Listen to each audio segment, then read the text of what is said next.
Die Sonne ist gerade aufgegangen, die ersten Sonnenstrahlen tauchen das strahlende Masai Mara Reservat, Kenia, in Gold.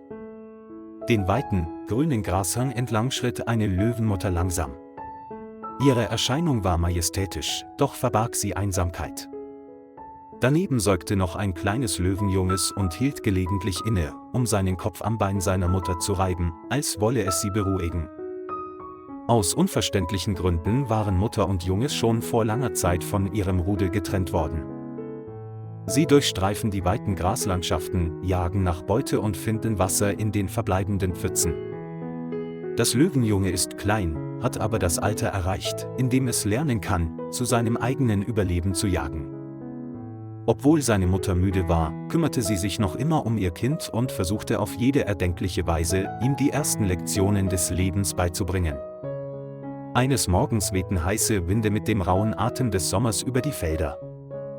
Die Löwin spürte, dass es an der Zeit war, ihrem Jungen eine neue Herausforderung zu bieten. Es führte das Kind weiter, über einen seichten Bach, zu einer anderen Grasfläche. Von oben witterte die Löwenmutter die dicht gedrängte Büffelherde. Seine goldenen Augen glänzten vor Entschlossenheit, als er das Löwenjunge erwartungsvoll ansah.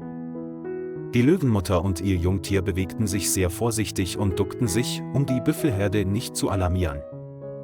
In der rauen Natur ist der Beginn einer Jagd etwas, das ein Löwenjunges erleben muss. Dem Wind folgend entdeckten sie einen jungen Büffel, der langsam in der Ferne umherwanderte.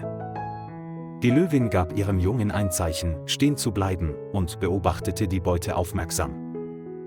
Es knurrte leise, als wolle es das Löwenjunge daran erinnern, vorsichtig und entschlossen zu sein.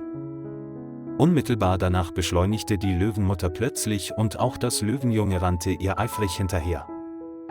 Der junge Büffel erkannte plötzlich die Gefahr und rannte sofort panisch davon. Die Jagd war intensiv, das ganze Feld war vom Geräusch hastiger Schritte erfüllt. Das Löwenjunge versuchte, ihr nachzujagen, blieb jedoch aufgrund seiner schwachen Beine ein Stück hinter seiner Mutter zurück.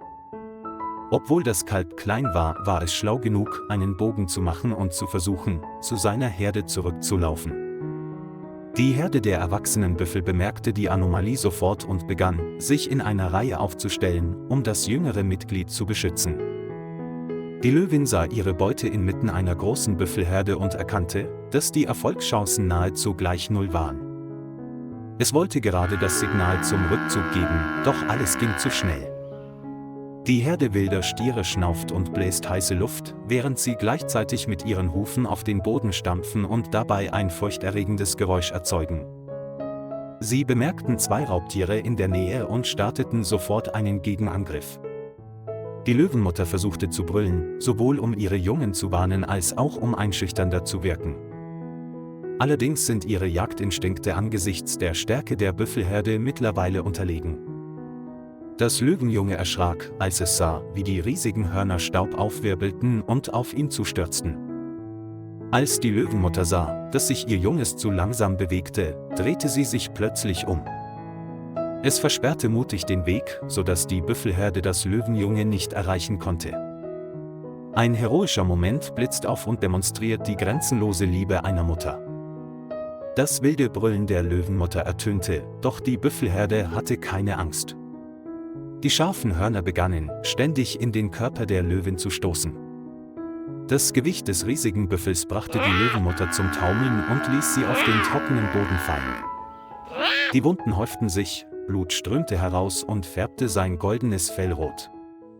Das Löwenjunge schrie panisch auf und seine unschuldigen Augen füllten sich mit Tränen, als es seine Mutter regungslos daliegen sah.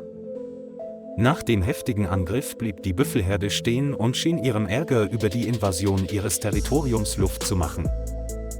Sie standen herum, keiner bewegte sich vorwärts, anscheinend hatten sie dem Raubtier eine Lektion erteilt.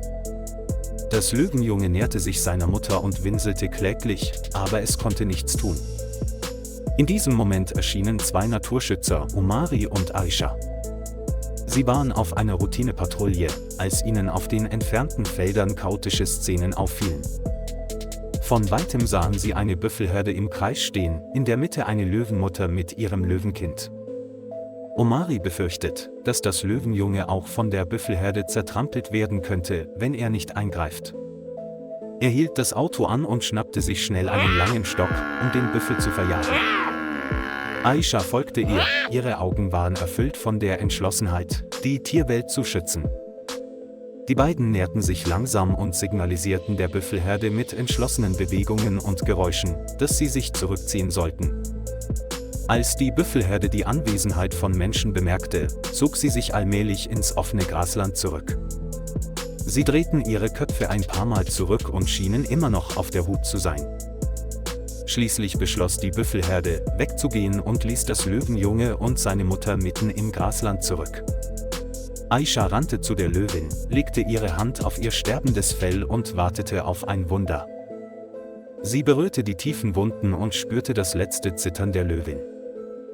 In diesem Moment hauchte die Löwenmutter schweigend ihren letzten Atemzug aus und ihre Augen schlossen sich für immer. Aisha sah Omari an und schüttelte den Kopf, um anzuzeigen, dass das Tier gestorben war. Das Löwenjunge sah seine Mutter verwirrt und mit traurigen Augen an. Omari sah die herzzerreißende Szene und legte sanft seine Hand auf den Kopf des Löwenjungen, um es zu trösten. Sie verstanden, dass es gefährlich wäre, das Löwenjunge hier zurückzulassen, da es zu jung war und die Büffelherde noch irgendwo lauerte. Aisha beschloss, das Löwenjunge hochzuheben. Es wehrte sich, war aber schnell erschöpft und lag gehorsam in ihren Armen. Sie brachten das Löwenjunge in das Pflegezentrum des Masai Mara Reservats. Auf dem Rückweg stieß das Löwenjunge immer wieder schwache Schreie aus, als würde es seine Mutter unendlich vermissen. Bei ihrer Ankunft legte Aisha das Löwenjunge auf ein weiches Kissen und untersuchte seinen gesamten Körper, um sicherzustellen, dass es nicht verletzt war. Der kleine Löwe zitterte, er hatte Angst und war zugleich neugierig auf die Fremden. Omari brachte eine Flasche Milch und versuchte, ihm etwas davon zu geben, um seinen Durst und Hunger zu stillen. Zuerst weigerte sich das Löwenjunge, doch sein Überlebensinstinkt ließ es nach und nach akzeptieren. Aisha streichelte sanft sein Fell und versicherte ihm im Stillen, dass es nicht länger allein sein würde. In den folgenden Tagen gewöhnte sich das Löwenjunge allmählich an den menschlichen Kontakt und vergaß den Schmerz über den Verlust seiner Mutter. Jeden Morgen füttern Aisha oder Omari es abwechselnd, genau wie die Löwin es früher tat. Wenn die Jungen stärker werden, beginnen sie, frisches Fleisch in ihre Ernährung aufzunehmen. Gelegentlich kratzte es spielerisch am Fleisch und übte seine Bewegungen, als ob es wirklich auf die Jagd gehen würde. Auch die anderen Mitarbeiter des Reservats halfen begeistert mit, alle waren von diesem unwilligen kleinen Gast begeistert. Das Löwenjunge wurde bei jedem Besuch schnell zur Lieblingsfigur der jungen Touristen. Die Kinder klatschten und zeigten aufgeregt mit dem Finger auf ihn, während sie ihm dabei zusahen, wie er ungeschickt versuchte, einen weichen Ball zu fangen, den ihm ein Mitarbeiter gegeben hatte. Aisha sah still zu und lächelte leicht, als sie sich an das Bild der Löwenmutter erinnerte, die sich opferte, um ihr Junges zu beschützen. Omari beschloss, das Löwenjunge Mrembo zu nennen, was auf Swahili schön bedeutet. Seitdem ist der Name Mrembo im gesamten Zentrum bekannt. Jedes Mal, wenn er gerufen wird, wedelt das Löwenjunge aufgeregt mit dem Schwanz. Während Mrembo wächst, wird sein Körper muskulöser und es beginnt eine Mähne zu wachsen, wenn es ein Männchen ist, oder ein starkes Skelett, wenn es ein Weibchen ist. Obwohl Mrembo noch jung ist, hat er bereits einen recht guten Jagdinstinkt und schleicht sich an kleine Vögel heran, die in den Käfig geraten. Um Überlebensfähigkeiten zu üben, entwickelt Omari Jagdsimulationsspiele in einem speziellen Trainingsbereich. Aisha weist Mrembo an, sich zu verstecken, sich einer falschen Beute zu nähern und auf den richtigen Moment für einen Angriff zu warten. Mrembo zeigt sich oft äußerst aufgeregt, manchmal verfehlt er sich und fällt hin, was alle zum Lachen bringt. Mit der Zeit schien der Schmerz über den Verlust seiner Mutter in Mrembo zu verblassen und durch menschliche Liebe ersetzt zu werden. Aisha und Omari erinnern sich jedoch immer gegenseitig daran, Mrembo so zu erziehen, dass es seine wilden Instinkte behält. Beide wussten, dass Mrembo eines Tages in die raue Natur dort draußen zurückkehren müsste. Sie hoffen, dass Mrembo ein starker, unabhängiger Löwe werden kann, der die Gesetze der Savanne respektiert.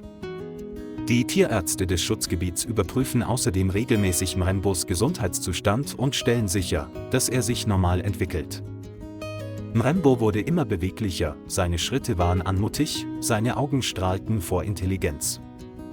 Jeden Nachmittag streift er über das Trainingsgelände und zeigt spannende Jagdmanöver. Aisha und Omari sahen aus der Ferne zu und empfanden eine Mischung aus Stolz und Trauer, als sie sich an die tapfere Löwin erinnerten. Und die Geschichte der Mutter und ihrer Löwenjungen ist für immer im Masai Mara Reservat, Kenia, verankert, als Erinnerung an heilige Mutterliebe und hartes Überleben in der Wildnis. Lieber Freund, danke, dass Sie sich die Zeit genommen haben, die Geschichte zu verfolgen. Vergessen Sie nicht, den Kanal zu liken und zu abonnieren, um uns zu unterstützen.